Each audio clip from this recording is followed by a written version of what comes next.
नाशिक नाशिक पालकमंत्री पदावरून सुरू झालेला संघर्ष काही केल्यास संपत नाहीये।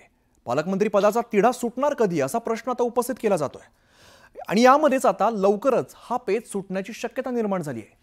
पालकमंत्री पदाबाबत नेमकं काय घडलंय हे जाणून घेऊया या स्पेशल रिपोर्टमधून। महाराष्ट्रातील महायुती सरकारमधील पालकमंत्री पदाचा तिढा अजूनही कायम आहे। नाशिक आणि रायगडच्या पालकमंत्र्यांची घोषणा झाल्यानंतर अवघ्या 24 तासात त्यांना स्थगिती मिळाली।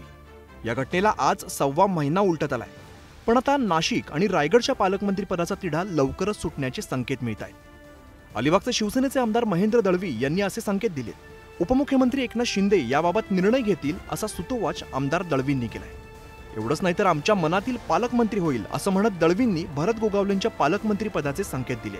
जिल्हा नियोजनचे अध्यक्षपद म्हणजे पालकमंत्री असतात। रायगड नाशिक जिल्हा बाकी राहिलेला आहे। मला असं वाटतं काल उपमुख्यमंत्री दिल्लीला गेलेत, आज येतील, उद्या वाढदिवस त्यांचा आहे। आपण सगळ्यांकडून शुभेच्छा देऊया। उद्या दिवसामध्ये मला असं वाटतं रायगड आणि नाशिकचा तिढा सुटेल आणि आम्हाला आमच्या मनातला पालकमंत्री निश्चित मिळेल। रायगड आणि नाशिकच्या पालकमंत्री पदावरून महायुतीतील खतखत चव्हाट्यावरती आली होती। रायगडचे पालकमंत्री पद आदिती तटकरे यांना देण्यात आलं होतं, तर नाशिकचं पालकमंत्री पद गिरीश महाजन यांच्याकडे होतं। या दोन्ही जिल्ह्यावरती शिवसेनेकडून दावा करण्यात आला। रायगडसाठी भरत गोगावले इच्छुक आहेत, तर नाशिकसाठी दादा भुसे आग्रही आहेत। पण नाशिकमध्ये गिरीश महाजन आणि रायगडमध्ये आदिती तटकरे यांच्या नावावर त्यांचे पक्षही अडून बसलेले आहेत। परिणामी हा वाद आता थेट दिल्ली दरबारी पोहोचल्याची चर्चा आहे। त्यामुळेच शुक्रवारी रात्री एकनाथ शिंदेंनी अचानकपणे दिल्ली दौरा केला, ज्यात पालकमंत्री पदावरती तोडगा निघाल्याची चर्चा सेना गोटात आहे।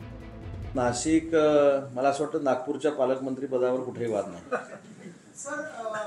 त्याच्यामुळे नाशिकचा आणि रायगडचा जो गुंता आपण म्हणूया, वाद नको म्हणूया, तो लवकरात लवकर सुटेल।